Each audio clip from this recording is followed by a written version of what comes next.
नमस्कार मंडळी. ग्रहांचं गोचर भ्रमण हे वर्षातून महिन्यातून अनेकदा होत असतं. त्याचा प्रभाव हा प्रत्येक वेळी राशीवर चांगला वाईट शुभ अशुभ असा होताना आढळतो. काही ग्रहांचं गोचर भ्रमण हे काही दिवसांसाठी तर काही ग्रहांचं गोचर भ्रमण हे काही वर्षांसाठी होत असतं.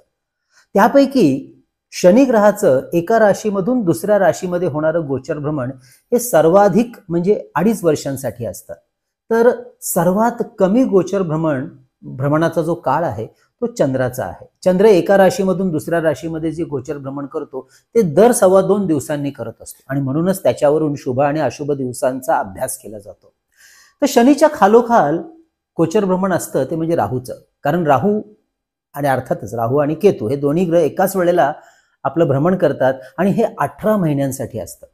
मंडळी, बऱ्याचदा राहू हा मोठ्या प्रमाणामध्ये अशुभ फलदायी असल्यामुळे राहूचं हे राशी परिवर्तन प्रत्येक राशीसाठी फार महत्वाचं ठरतं माहीत करून घेणं.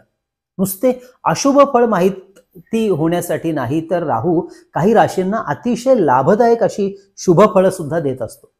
त्यामुळेच आपल्याला आजच्या या भागामध्ये राहूच्या गोचर भ्रमणाचा अभ्यास करायचा आहे. कारण राहू ऑक्टोबर महिन्यामध्ये आपलं राशी परिवर्तन सुरू करतो आहे ते म्हणजे मेष राशीमधून तो गुरु ग्रहाच्या मीन राशीमध्ये पदार्पण करतोय. खरं तर प्रत्येक ग्रह पुढे जातो, राहू नेहमी मागे येत असतो आणि ते 18 महिन्यांसाठी असणार आहे. हे राशी परिवर्तन कधी सुरू होणार आहे आणि कधीपर्यंत असणार आहे आपल्या सिंह राशीच्या मंडळींसाठी आणि त्याचे काय बरं परिणाम आपल्याला मिळणार आहेत, मध्ये शुभ असतील कदाचित अशुभही असतील, याची माहिती आपल्याला आजच्या भागामध्ये अगदी विस्तृतपणे करून घ्यायची आहे. तेव्हा व्हिडिओ अवश्य शेवटपर्यंत पहा, कारण शेवटच्या भागामध्ये आपण उपाय सुद्धा माहिती करून घेणार आहोत. मंडळी, हे राशीफळ जे आपण पाहतो आहोत ऐकतो आहोत ते चंद्र राशीप्रमाणे आहे जन्म राशीनुसार. तर मंडळी, मी वास्तू ज्योतिष सल्लागार नयन धोत्रे आपल्या सगळ्यांचं स्वागत करतो आपल्या युट्यूबवरील आवडतं चॅनल ज्योतिष कट्टामध्ये. वास्तू, ज्योतिष, मंत्र, साधना, उपासना यासारख्या विविध गूढ विषयातली माहिती, रोचक माहिती घेण्यासाठी चॅनलला अवश्य सबस्क्राईब करा. सोबत दिलेलं बेलचं चिन्ह सुद्धा दाबा. तसेच मंडळी, आपल्याला सुद्धा आमच्याकडून ज्योतिष किंवा वास्तू विषयामध्ये सशुल्क मार्गदर्शन करून घ्यायचं असेल तर आमच्या कार्यालयाच्या नंबरवर तसा व्हॉट्सअप मेसेज सोडा. म्हणजे तुम्हाला आम्ही संपूर्ण माहिती पाठवू की हे कन्सल्टेशन कसं केलं जातं, कोणते मुद्दे त्याच्यामध्ये कव्हर केले जातात आणि त्यानंतर आपली अपॉइंटमेंट अवश्य बुक करा. आमचा नंबर आहे 9892156163. थंबनेलवर आणि खाली डिस्क्रिप्शन मध्ये दिलेला असतो. चला तर मग माहिती करून घेऊया राहू परिवर्तन राशीचं जे आहे ते सिंह राशीसाठी कसं राहील. तर राहूचं गोचर भ्रमण 30 ऑक्टोबर 2023 ते 18 मे 2025 या काळासाठी होणार आहे. हे भ्रमण यावेळी आपल्या अष्टम स्थानातून सुरू राहणार आहे. तर केतू आपल्या द्वितीय स्थानातून गोचर भ्रमण करणार आहे. याचा सर्वात मोठा परिणाम म्हणजे राहूची अत्यंत टोकाची शुभ आणि अशुभ फळे निर्माण होताना दिसतील आपल्या राशीच्या जातकांसाठी या 18 महिन्याच्या कालखंडात. कारण पत्रिकेतील 8वं घर हे 12व्या आणि 6व्या घराप्रमाणे अशुभ मानलं जातं व्यावहारिक जीवनातल्या दृष्टिकोनातून. राहूचं 8व्या घरातील भ्रमण हे अनिश्चितता वाढवणारं राहतं प्रत्येक गोष्टीमध्ये, कामामध्ये, कार्यक्षेत्रामध्ये. बऱ्याचदा आपण एका कामाचं नियोजन करतो मात्र होतं प्रत्यक्षात काही वेगळंच आणि मग ते चांगलं असेल किंवा वाईट सुद्धा असेल. हो, प्रत्येक वेळेला ते वाईट असतं नाही, कधी कधी चांगलंही असतं. अर्थात हे सर्वस्वी अवलंबून आहे आपल्या मूळ कुंडलीतल्या ग्रहांच्या मांडणीनुसार. आपल्या मूळ कुंडलीतील राहू शुभ अवस्थेमध्ये असेल म्हणजेच राहू जर कन्या किंवा मिथुन राशीमध्ये असेल व राहूची सध्या आपल्याला दशा, महादशा, अंतर्दशा जरी सुरू असेल तर अशा वेळेला राहू शुभ फळांची निर्मिती करतो. कारण कुंडलीमधील 8वं घर हे वारसा हक्काने मिळणारं धन सुद्धा दाखवतो, तर अचानकपणे धनलाभ दाखवतो. काही जुनी खूप काळापासून रखडलेली येणी असतील, पैशाची काही कामं असतील, व्यवहार असतील जे अडकलेले आहेत ते या काळामध्ये अगदी आपल्या मनात स्वप्नात नसताना सुद्धा अचानकपणे आपल्याकडे येताना दिसतात आणि लाभ मिळवून देतात.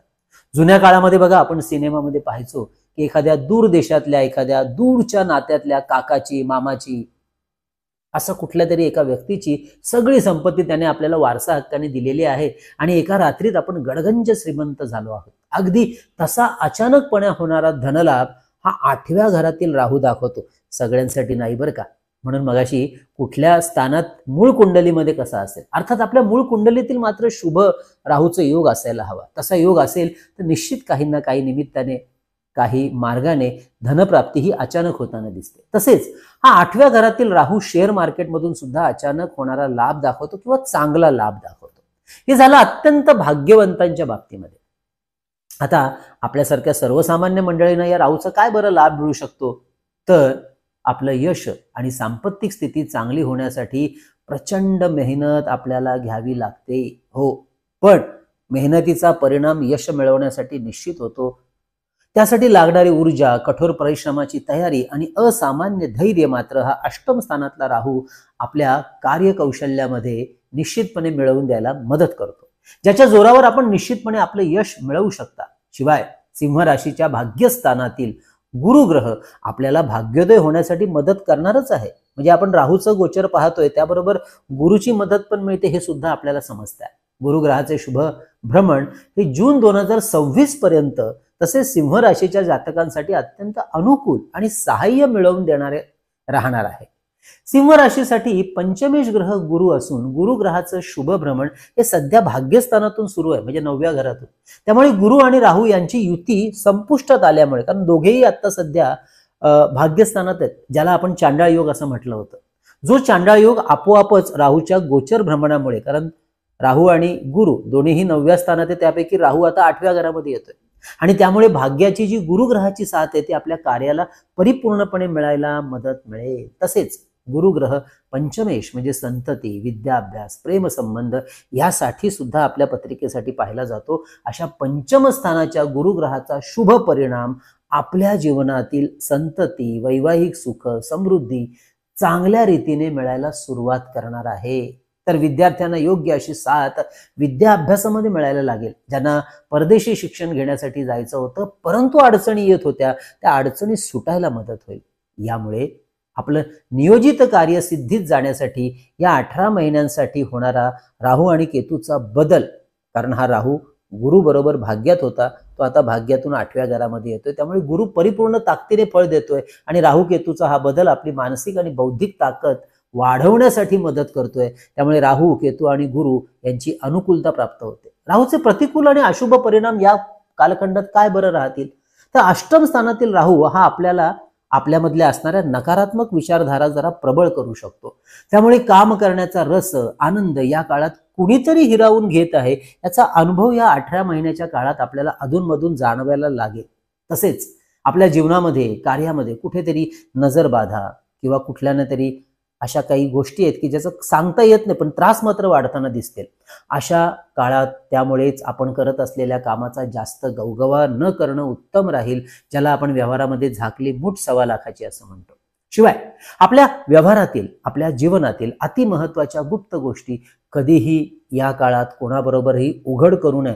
तसं त्या कधीच करायच्या नसतात, पण या काळात त्या मुद्दामहून जाणीवपूर्वक सांभाळा. केतूचं गोचर भ्रमण द्वितीय स्थानातून होत असल्यामुळे या काळात आपल्या बोलण्यावरती आपल्याला लक्ष ठेवायचं. आपल्या बोलण्यामुळे कोणी दुखावलं जाणार नाही याची काळजी आपल्याला या द्वितीय स्थानातील केतूमुळे घ्यावी लागणार आहे. छोट्या छोट्या गोष्टींवरून चिडचिड करणं आपल्याला टाळावं लागणार आहे, नाहीतर चांगले असलेले नातेसंबंध उगाचच बिघडताना दिसतील. त्यामुळे उगाचच समाजात, कुटुंबात आपला नावलौकिक कमी सुद्धा होण्याची भीती यामुळे निर्माण होईल. राहू केतूच्या अशुभ गोचर भ्रमणांचा अशुभ परिणाम या 18 महिन्यामध्ये कमी करण्यासाठी आपण व्यावहारिक उपाय तर पाहिले, पण आध्यात्मिक उपाय काय करू शकतो, तर हनुमान चालीसा आणि रामरक्षा स्तोत्र रोज पठण करणं उत्तम राहील. तर दर रविवारी नवग्रह स्तोत्राचे 9 वेळा किंवा 12 वेळा पाठ जर केले तर फार उत्तम अनुभव येईल. तर मंडळी, ही होती आपल्या सिंह राशीची राहू केतूच्या राशी गोचर भ्रमणाची माहिती. मंडळी, माहिती कशी वाटली अवश्य कळवा. तसेच मंडळी, आपल्या चॅनलमध्ये दर महिन्याला आपण प्रकाशित करत असतो ते म्हणजे प्रत्येक राशीचं मासिक राशी भविष्य, ते सुद्धा दर महिन्याला पाहायला विसरू नका.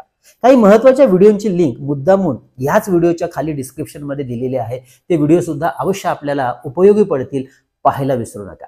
म्हणजे आपल्या ज्योतिष कट्टाच्या वतीने आपण 2 पुस्तकं प्रकाशित केली. त्यापैकी विविध स्तोत्र आणि मंत्रांचं सुंदर संकलित केलेलं पुस्तक म्हणजे चैतन्य लहरी आपल्याला मागवायचं असेल तर आमच्या व्हॉट्सअप नंबर किंवा कार्यालयाचा जो नंबर आहे 9892156163 या नंबरवर 331 रुपये गुगल पे करून त्याचा स्क्रीनशॉट, तुमचा संपूर्ण पत्ता, पिनकोड नंबर हे सगळं आम्हाला आमच्या याच नंबरवरती व्हॉट्सअप करा. पुस्तक तुम्ही भारतात कुठे असाल तुम्हाला 8 ते 10 दिवसामध्ये घरपोच पाठवण्याची, मिळण्याची व्यवस्था केली जाईल. अगदी याच पद्धतीने आपण परमपूज्य टेंबे स्वामी महाराजांनी लिहिलेला अतिशय सुंदर ग्रंथ सप्तशती गुरुचरित्रसार हा सुद्धा 151 रुपये गुगल पे करून मागवू शकता.